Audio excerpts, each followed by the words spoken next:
What if I told you that manifestation has nothing to do with positive thinking and everything to do with specific brainwave frequencies that ancient masters have actually mastered thousands of years ago? I didn't believe it either until I tested this and manifested $30,000 by just doing this practice. And modern neuroscience is only catching up to what these ancient practitioners, civilizations knew all along. And you're probably thinking, yeah, this sounds so woo-woo. You know what I mean? It's bullshit. I get it. I was the biggest skeptic on the planet. I was that guy at parties, rolling my eyes when someone would always say, hey, the whole world is vibration. Everything is vibration. But here's the thing. I was broke as hell. I was in 6 figures worth of debt, working about, 60 to 80 hours a week, and still drowning. I tried everything, vision boards, affirmations, reading Think and Grow Rich for the 5th time. None of it worked. Because I was missing the one thing that actually matters. And that's what I want to share with you today. A couple of years ago, my ordinary world wasn't so ordinary, but it was a damn mess. I was a guy who looked normal on the outside, but inside, I was panicking. I was like a duck underwater. And people, they could have probably felt it or sensed that something was wrong. You know what I mean? Energy doesn't lie. Energy doesn't lie. Energy speaks first before you even walk into the room. I was living in what I call the abundance waiting room. You know that place, right? Where you're constantly, refreshing your bank account, looking for a miracle. When you are convinced that the next course, the next YouTube video, the next strategy is going to be the final thing that works. And I remember talking to my sister one day, and she said, you are working harder than anyone I know. Why did you quit your job to start this business? You're working more, but you're still stuck. And then she said something. Maybe the problem isn't what you're doing. Maybe it's who you're being. I wanted to be offended, but damn, she was right. That's when I started to rethink my life. Who I was being. Next day, scrolling through YouTube videos, feeling sorry for myself. Then I stumbled upon one of Dr. Joe Dispenza's video. I've heard of Dr. Joe before, the neuroscientist guy who talks about rewiring your brain, creating new realities. But I always, click next, pseudoscience. This time, something made me watch the whole thing. He was talking about brainwave states. And it reminded me of a show that I watched on Gaia about how ancient cultures, from Egyptian priests to Tibetan monks, have discovered specific mental states that literally program their reality. Meditation experts, master meditators, and how modern neuroscience was finally, validating what these ancient practitioners had known all along. And Dr. Joe, oh my God, explained the certain brainwave states that you could actually alter your ability to change reality itself by changing how your brain processes reality. I was convinced this was not woo-woo, but this was neuroscience. And I've got a hypnotherapy background, so I understood brainwave states. I was intrigued, but I was still skeptical. Man, I got my guard up. Then he said something, and it slapped me in the face. You don't attract what you want. You attract what you are and who you are being. What? That's exactly what my sister said. Of course, my reaction was like, bullshit. I mean, come on. Brainwaves, ancient manifestation techniques. This is sounding like something people from Bondi Beach would fall for. I closed the video, went back to my real work, hustling 80 hours per week. That kind that was keeping me broke and busy. For a week, I tried to forget about it. That phrase, Dr. Joe's phrase, just kept replaying in my mind. You don't attract what you want. You attract what you are, who you are being. And look, I'm going to be honest with you. I was stressed out. I was desperate, overworked. So guess what I was attracting? That was my identity, right? I was attracting more stress, more desperation, More work with less reward. That was my embodied identity. It was lodged into my subconscious. It was like tuning into the wrong frequency. Like everyone's showing up to the party vibing to Drake, and I'm still blasting Taylor Swift. No wonder I was not connecting with my desired reality. There was a discrepancy with my conscious mind and my subconscious mind. So I went into this Dr. Joe rabbit hole. I bought his books, watched his workshops, eventually invested in his online program, which, by the way, was the last thing I needed to spend money on. My credit card was basically saying, yeah, I don't even want to talk about that. But Dr. Joe wasn't selling what everyone else was. It wasn't the bullshit people were selling, like, visualizing a Ferrari and it's going to appear in your driveway. He wasn't selling techniques. Instead, he broke down the neuroscience of manifestation, how ancient cultures have discovered that the brain operates at different specific frequencies. Beta brainwaves. And this is our normal waking state. Right now, I'm in beta brainwaves, you are in beta brainwaves, okay? Sometimes it's stressed out, but you're in high beta brainwaves, mid brainwaves because you are learning. But when it's high beta brainwaves, you are stressed out and overthinking.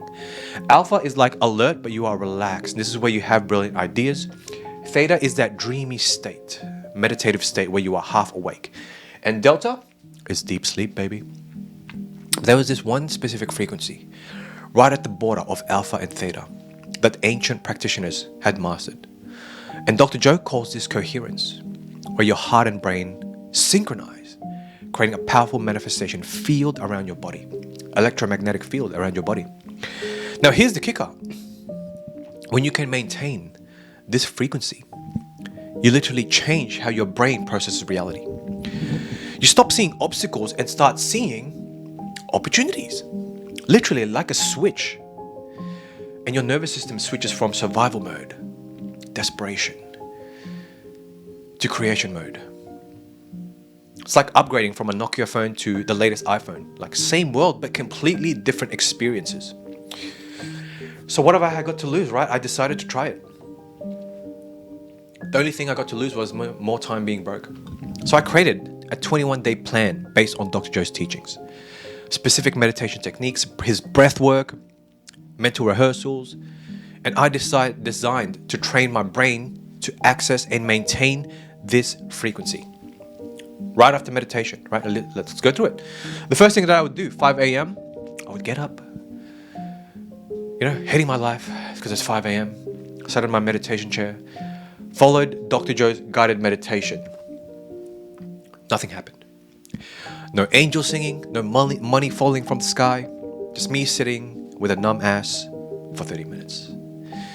But I kept on going. Day 2, I started to notice something weird.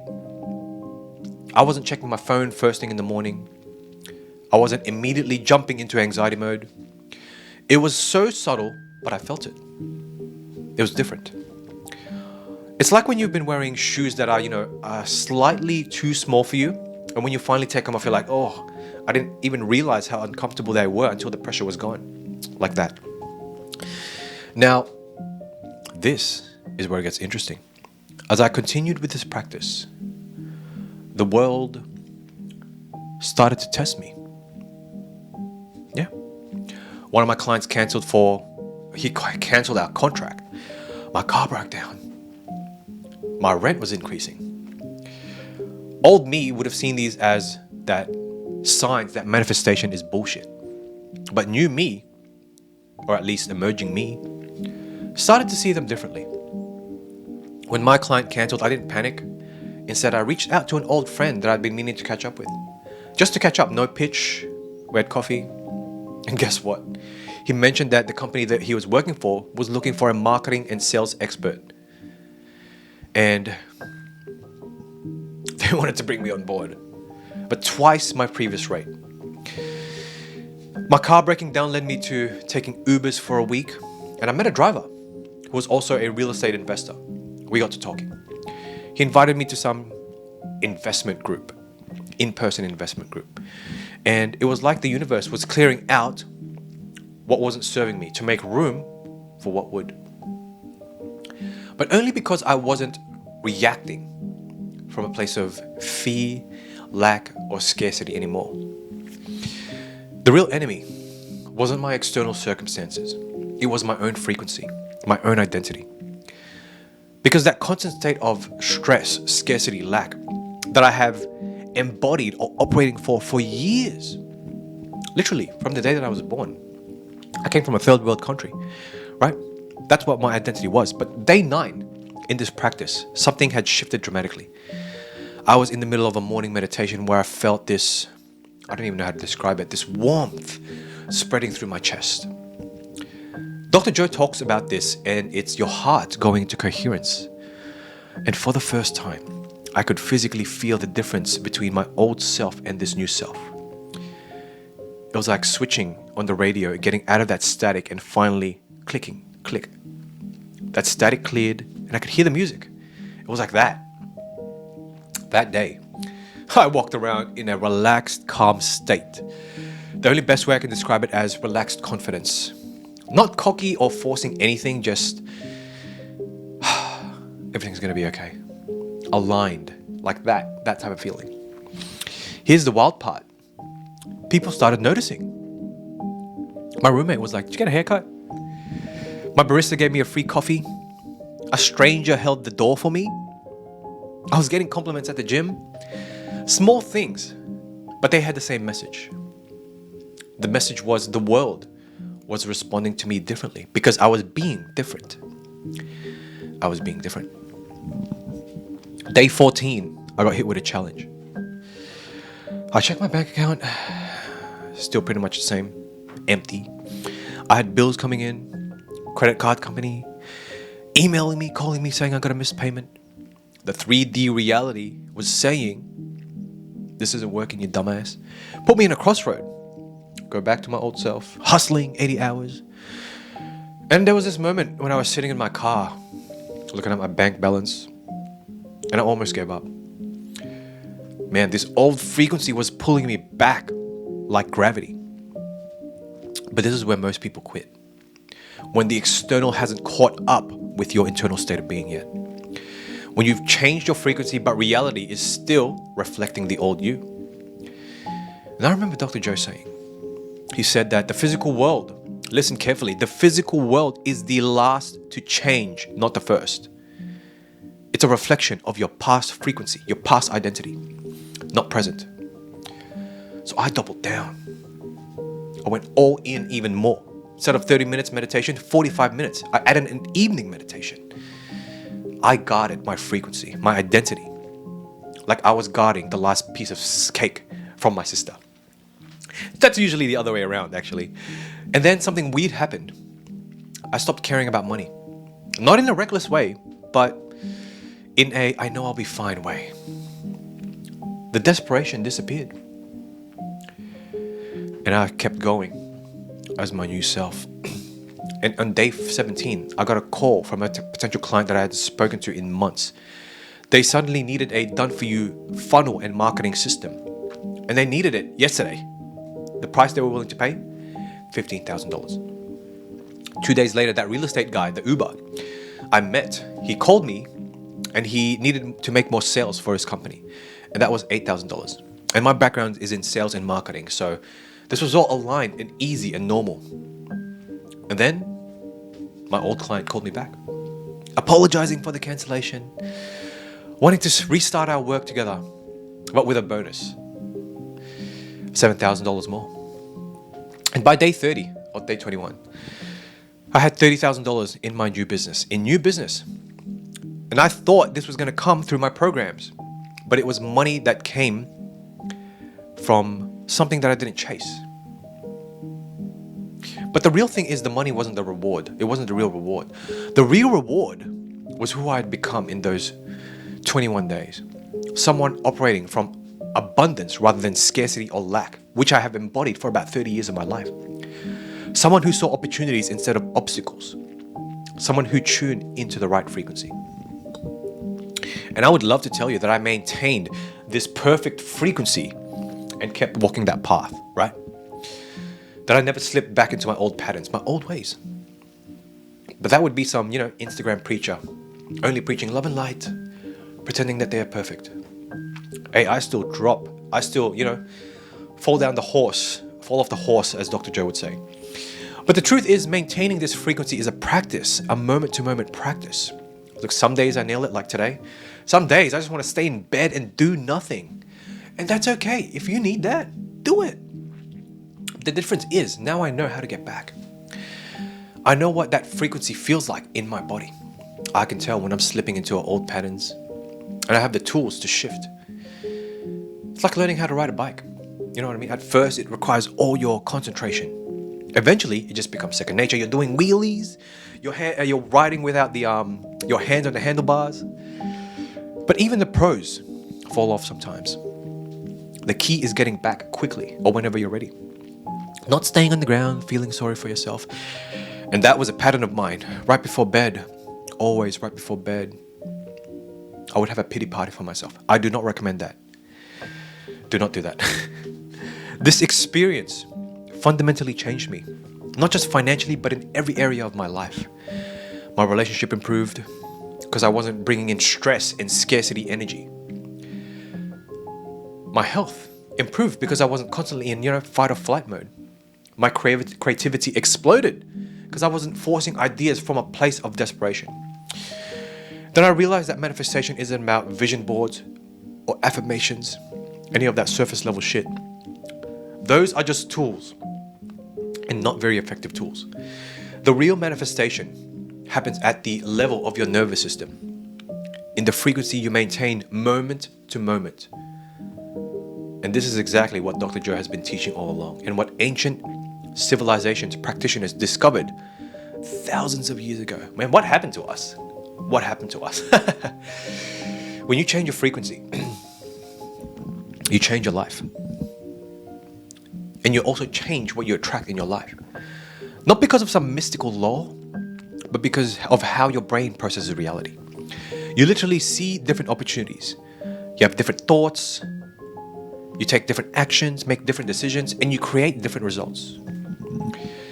You already have everything to change your frequency. Your brain is literally capable of accessing this manifestation sweet spot that ancient civilizations knew. Ancient civilizations knew this. Dr. Joe has proven it countless of times. Modern neuroscience is confirming it right now. The only question is, are you willing to practice it consistently? Enough to change your default setting. Because this process is so easy. First, you just gotta identify what the block was. Me is struggling all the time. Then you're gonna release that pattern and embody the new frequency, like I did. Just follow that process. Because if you are serious, then I've created a guided audio that helps you exactly with the exact frequency that I discovered. The same one that helped me manifest $30,000, and it is called the Abundance Activation Audio. And it's designed to help you shift your brainwaves to that meditation sweet spot in just 20 minutes a day. If that resonates with you, link is in the description. But if you are ready to stop operating from scarcity and start generating abundance from the inside out, please check it out. This isn't about creating abundance, but it's about becoming abundance, embodying that frequency of abundance. Because remember, you don't attract what you want, you attract what you are. The question is, who are you ready to be?